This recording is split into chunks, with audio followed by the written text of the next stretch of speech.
do. Ang gabi-gabing pagtutok sa mga kapanapanabik na eksena sa Encantadia Chronicles Sangre, hindi natatapos sa mga napapanood sa telebisyon dahil hanggang sa social media, puno ng iba't ibang sangre memes.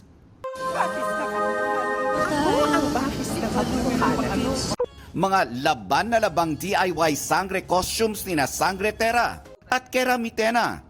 Pati na ang parody ng Bubble Gang na Angre kung saan bida sina Sangre Pakilamara, Adamot, Laitera at Hindeya.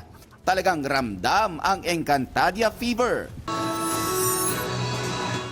Kahit ang ilang drive-thru, nag-transform na parang lagusan ng mga sangre.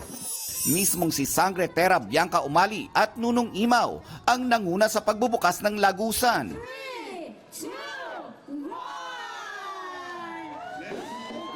Kasama si GMA Network Chief Marketing Officer and Sales and Marketing Group Head, Lisel G. Maralag. Anya, ang collaboration na ito na dati ay typical sa mga international shows lang, ay isang opportunity para ibahagi rin ang kultura ng mga Pilipino. Anyway, we're so excited about this. It took months of hard work and effort, blood, sweat, and tears, making sure that each and every detail, even insofar as the photo cards that you will get, really matches the characters that you see right now as far as the Sangres are concerned. Sa Quezon City, nakisaya with fans si Sangre Terra. Ang sarap sa puso, kuya. Again, kahit naman po kami, sa totoo lang, hindi naman din po namin inasahan na magiging ganito po kalaki ang maaabot ng Encantadia. Si Sangre Flamara, Faith da Silva at Tukman, played by Kiel Gueco, nagpasaya sa mga Encantadix sa isang branch sa Taguig. Bukod sa selfie-worthy na Enca drive-thru na binuksan sa iba't ibang lungsod at probinsya, may drinks pa na kulay brilyante ng mga sangre at collectible na sangre photo cards. Magko-collect ako. Dati ang pinapangarap ko lang ay makabili ng mga meals na to that comes with these toys. Ngayon nandun na po ako sa mga photo cards na ito.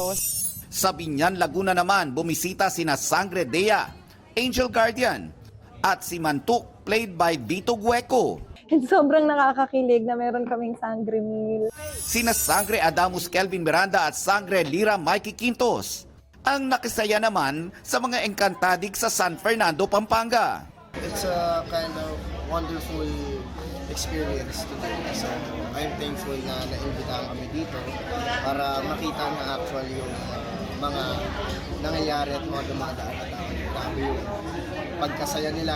Encantadia is giving a feeling. Parang meron siyang effect sa ating lahat na you're part of something bigger than yourself. And I think yun yung magic talaga ng Encantadia na hindi mawawala. Abangan ang mas tumitindi pang mga tagpo ng mga sangre. Papunta na nga ba si Terra sa Encantadia?